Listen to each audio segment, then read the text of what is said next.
അപ്പൊ ശ്രദ്ധിച്ചോടാ, ഫിഗർ തന്നിട്ടുള്ള ഒരു ചോദ്യമാണ്. എന്ന് നോക്കിയേ, if in the figure the tangents through the points A and B meats at P. അതായത് എയിലൂടെയും ബിയിലൂടെയുമുള്ള ടാൻജന്റ് പിയിൽ യോജിക്കുന്നു എന്ന് പറഞ്ഞാൽ ഇത്രേ ഉള്ളൂ.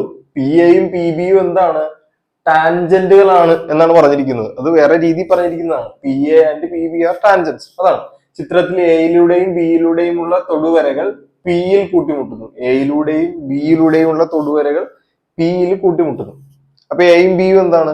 അല്ല, പി എയും പി ബി എന്താണ്? ടാൻജന്റുകളാണ്, തൊടുവരകളാണ്. അതാണ് ആദ്യം മനസ്സിലാക്കേണ്ട കാര്യം. പിന്നെ ഒരു ആംഗിൾ തന്നിട്ടുണ്ട്, എ സി ബി 50 അല്ല 55 ഡിഗ്രി കേട്ടോ.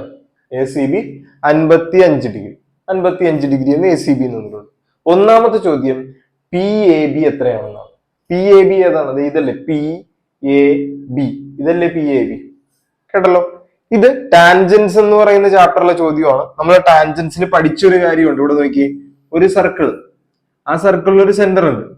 നമ്മൾ ഈ സർക്കിളിൽ ഒരു കോഡ് വരയ്ക്കുകയാണെങ്കിൽ ഈ കോഡിന്റെ രണ്ടറ്റത്തും കൂടി 2 ടാൻജന്റുകൾ വരച്ചാൽ അവിടെ ഉണ്ടാകുന്ന ഈ 2 ആംഗിളുകളും ഈക്വൽ ആയിരിക്കും. അത് തന്നെയായിരിക്കും ഈ ഓപ്പോസിറ്റ് സൈഡിൽ വരുന്ന ഈ ആംഗിളും. അപ്പൊ ഏതൊക്കെ ആംഗിളുകളാണ് ഈക്വല്? ഈ 1, 2, 3. ഈ 3 ആംഗിളുകളും എന്തായിരിക്കും? ഈക്വൽ ആയിരിക്കും. ഏതാണ്? ഒരു കോഡിന്റെ രണ്ടറ്റത്ത് വരുന്ന ആംഗിളും അതിന്റെ നേരെ ഓപ്പോസിറ്റ് വരുന്ന ആംഗിളും ഈക്വൽ ആയിരിക്കും. ഇതാണ് നമ്മൾ ടാൻജൻസിൽ പഠിച്ച ഒരു കാര്യം. അപ്പൊ ഇവിടെ നോക്കിയേ, ഇതേ കോഡ്, ഈ കോഡിന്റെ രണ്ടറ്റത്ത് വരുന്ന ടാൻജന്റ്.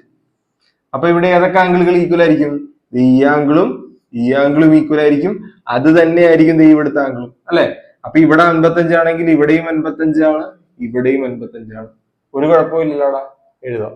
ഇനി ശ്രദ്ധിക്കാനുള്ള കാര്യം, അപ്പൊ പി എ ബി നോക്കി, P A B, P A B ആണ് ചോദിച്ചേക്കണം. പി ബി എ അല്ല, പി എ ബി എത്രയാണ്? 55 ഡിഗ്രി. ഇതാണെങ്കിലും എത്ര തന്നെയാണ്? 55 ഡിഗ്രി തന്നെയാണ്. എഴുതി. അടുത്ത ചോദ്യം നോക്കി, ആംഗിൾ പി എത്രയാണ്? ആംഗിൾ പി ഇതല്ലേ? ഇതെങ്ങനെ കണ്ടുപിടിക്കും? ഒന്നുമില്ല, ഇവിടെ ശ്രദ്ധിച്ചു. നമ്മൾ നേരത്തെ പഠിച്ചിട്ടുള്ള ഒരു കാര്യമാണ്. ഒരു സർക്കിൾ, ആ സർക്കിളിന്റെ ഒരു എക്സ്റ്റേണൽ പോയിന്റിൽ നിന്ന് 2 ടാൻജന്റുകൾ ഇങ്ങോട്ട് വരയ്ക്കണം. ഇനി നോക്കിയേ, ഇവിടെ സെന്റർ ഉണ്ടെന്ന് വിചാരിച്ചു. ഈ സെന്ററിലേക്ക് ഇവിടെ 2 ആംഗിളുകൾ വരച്ചു. അങ്ങനെയാണെങ്കിൽ നമുക്ക് പഠിക്കാനുള്ള അടുത്ത കാര്യം ഇതായിരുന്നു. ഇവിടെ ഇപ്പൊ ഒരു 40 ഡിഗ്രി വന്നെന്ന് വിചാരിച്ചു. അങ്ങനെയാണെങ്കിൽ ഇതിന്റെ നേരെ ഓപ്പോസിറ്റ് ഉള്ള ഈ സെൻട്രൽ ആംഗിൾ ഇത് എത്ര ഡിഗ്രി ആയിരിക്കും? കാര്യം ഇത് രണ്ടും കൂടി ആഡ് ചെയ്താൽ എത്ര വരണം? 180 ഡിഗ്രി വരണം. ഇത് രണ്ടും കൂടി ആഡ് ചെയ്താൽ എത്ര വരണം? 180 ഡിഗ്രി വരണം. ഏതൊക്കെയാണ്? പുറത്ത് കൂട്ടിമുട്ടുന്ന പോയിന്റും സെൻട്രൽ ആംഗിളും. അപ്പൊ 40 കഴിഞ്ഞിട്ട് ബാക്കി എത്ര വരണം? 140 വരണം. നോക്കിയേ, അപ്പൊ ഇവിടെയാണോ ഇതും കൂടിയാണോ നോക്കേണ്ടത്? അല്ല, നമ്മൾ ടാൻജന്റ് വരച്ചതും സെൻട്രൽ ആംഗിളും കൂടി കൂട്ടുമ്പോ എത്ര ഡിഗ്രി വരണം? 180 വരണം. നോക്കിക്കടാ, നമ്മൾ സർക്കിൾസിൽ പഠിച്ച വേറൊരു കാര്യം ഉണ്ടായിരുന്നു.